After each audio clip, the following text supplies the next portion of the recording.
I had done a video on this subject twice and I removed it twice. I'm going to go for it for the third time again. It keeps coming. Suicide. Why the desire to die when in body? Energetically speaking, it is very simple. The fed upness level of things happening on the ego level is too much. But because there's so many emotions and so much attachment and so much turbidity there, we're not able to see, okay, there's another option. That while staying in body, we can drop everything of the ego, and then the require to drop the body will also cease. The requirement. For that though, we have to let go of our own emotions and attachments and thoughts towards something called life and all its other scenarios that it brings forth. There is always a way out, barring taking one's own life. That is not the way out, that is the way deeper in. To get out of problem, one must go through the problem. Going through the problem does not necessarily mean having to suffer such agony. It's understanding what exactly is the problem. Finding that objectivity. Putting that gap between the self and that story that is happening. That terrible story that we cannot bear, that we do not want to live anymore, that we do not want to engage in anymore. Putting a gap between the two. What exactly is happening there? What exactly is happening here? What is it that we are hyper-focusing in on? Where is it that we feel blockaded off, that we feel that there's no way out of this? In order to get that sort of perspective, yes, a removal from that situation is always ever helpful. If we are amongst certain people where it is just absolutely too much, coming out of that usually becomes the breath of fresh air. Now the question becomes, sometimes we do not have enough courage to do that physically. So we think dropping the physicality only is the only answer. No, you drop it physically also, mentally also, emotionally also. Some people come out of problems, but they still continue reliving it in their mind and their heart. That is still not chutkara. You will not detach from it that way. It has to be on all levels. Coming out of the situation, this is enough. I am not engaging in this anymore. I am not playing this game anymore. I have nothing to say, do, or with any of this. Coming out now as peacefully, not jumping into another distraction, not jumping into a search of happiness, not jumping into anything. Contemplation of what the hell went wrong there. Why did it go wrong? How did it go wrong? How did I contribute to that? It's very easy to say, okay, the situation was that, the other person has done this, and so on and so forth. I am the victim in this scenario. No, we are always ever empowered. The argument, oh, but children in the sense, past karma, current karma. Part of it also sometimes is of that child gaining up enough inner strength that even at a young age, eventually they'll say, stop. End of story. Automatically, the outside has to reflect the inner consciousness. So if there's something happening on the outside, something that has to be rectified on the inner consciousness. Don't get on the bandwagon of the whole, okay, child abuse and all this other stuff. That is for another day. What I'm talking about is an adult.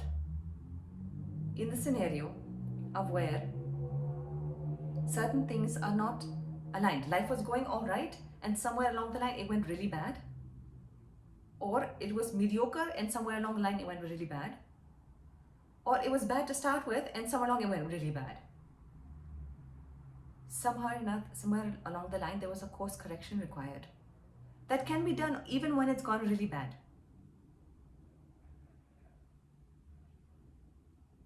Scaling down the potency of emotions, scaling down the convictions is imperative. When we are certain that this person has deceived me, question it. When we are certain, if I did not pass this exam, life is over, question it. Is everyone's life on this earth based on an exam? Is there any person, human being on this earth out of the 8 billion people who at some point in time has not mistook something or misunderstood something? Don't use the word deceit also. The type of wording we use in our mind compels and leaves a whole other impression, coming with a ton of emotions with it. It's a collective emotion also, not just our own personal ones. You use the term deceit, and then everybody who has ever felt deceit, all their emotions, all their convictions, all their thoughts, all their potencies comes with that one word. Don't need it, don't want it, send it away. Making sure you're not using certain words that have common context in certain ways that color things very badly. That'll prevent us from seeing things how it is. Take it as a misunderstanding. One person thought something and they said something, they did something, and they did it under one perception, and we saw it, thought or heard, and we took it as another perception. Or something happened in our head at some point in time that we are not aware of. That also happens more often than we'd like to accept. That something else was happening in here, but we thought we were doing something else or taking it for something else or going about it something else, but something else was the agenda. Not agenda, again, wrong word. That's another collective, this thing. The other wish or desire was different from what we think we were desiring. For example now, marriage. I wanted to get married. Why do you want to get married? What is the purpose behind marriage? What is marriage? We don't question these, we just feel that we want to get married. Yash Chopra films, the whole grand wedding, all this other stuff, the whole fairy tale-ness of the things, they sound maybe nice, but if we comb through it and all logically, if we do that, we'll find how nonsensical a lot of the propaganda is. Now, when we don't question, we believe it at face value, and then we hold on to it, and then we're wishing, why isn't this nonsense happening in my life? If it were to happen, would you actually like it? Question that also. If everything, exactly, you write down in detail, if every single thing to the T, if you found a person that was like this, did exactly every single thing you liked right here, right now, and continued to do the same exact things right here, right now, that you liked 5 years later down the line, would it sustain? Are you the same person liking the same exact things that you did 5 years ago, 10 years ago, 15 years ago? Then how will you remain the same person 5 years from now, 10 years from now? So likes, dislikes, criteria and checklist ke aadhar par, on the basis of a checklist, things cannot be sustainable. They're constantly shifting. Something a little bit more meaningful and depth-wise must be there. For some people, it is only staying together means, full and final everything. Whether you're cat and dog, cat and mouse, eating each other's brains out and making each other miserable, that is not of consideration. Saath hai na? Acha. That means it is working. No. If you cannot have well wishes for the other person every second, every moment of the entire journey, then work is required.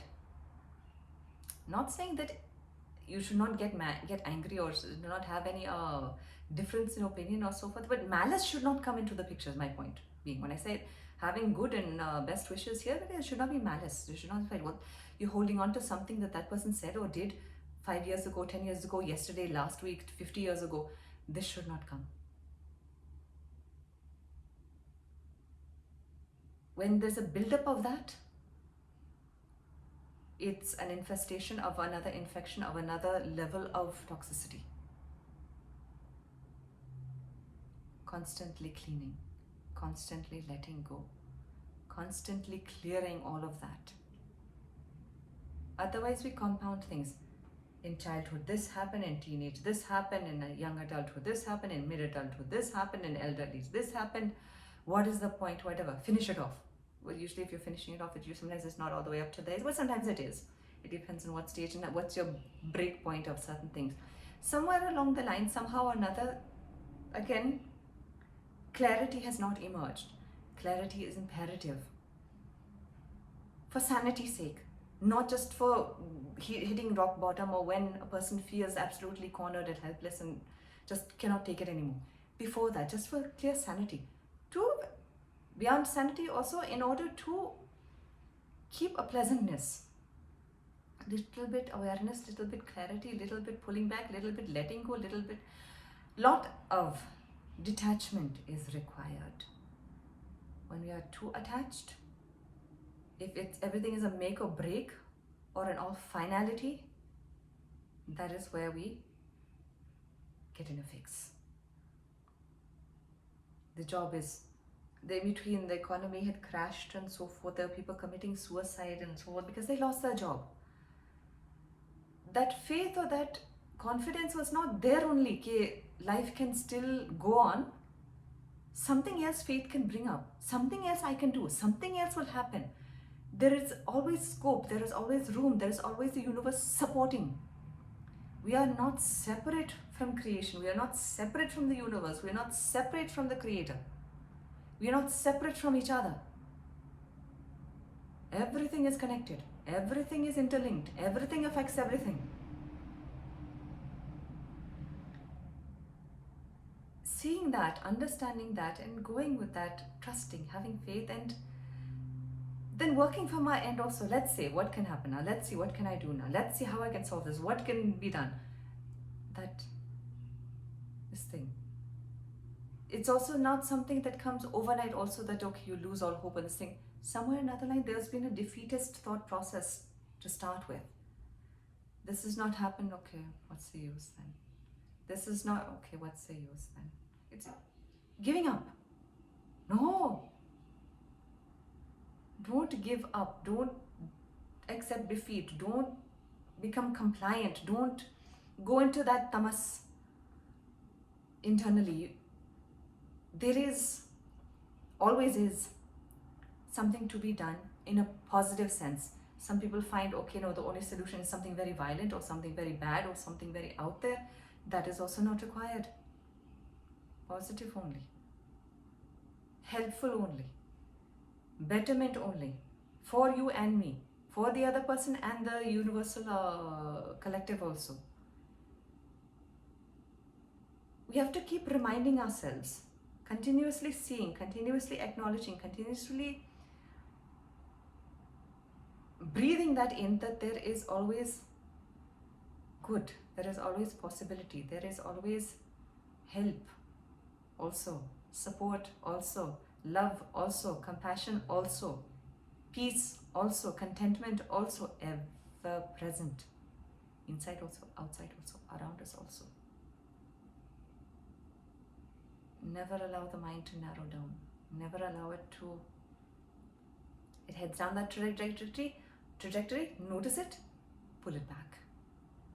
We can pull back our minds. It's not that it's going that side, so it's going only. Pull it back. Surround yourself with positive words, not false positivity, because we hear positive words, but here's not, when our heart is closed. There's darkness inside, we've closed off the heart inside of it, the positivity will bounce right back off. Makes no difference. Working on opening the heart, that heart has to stay open.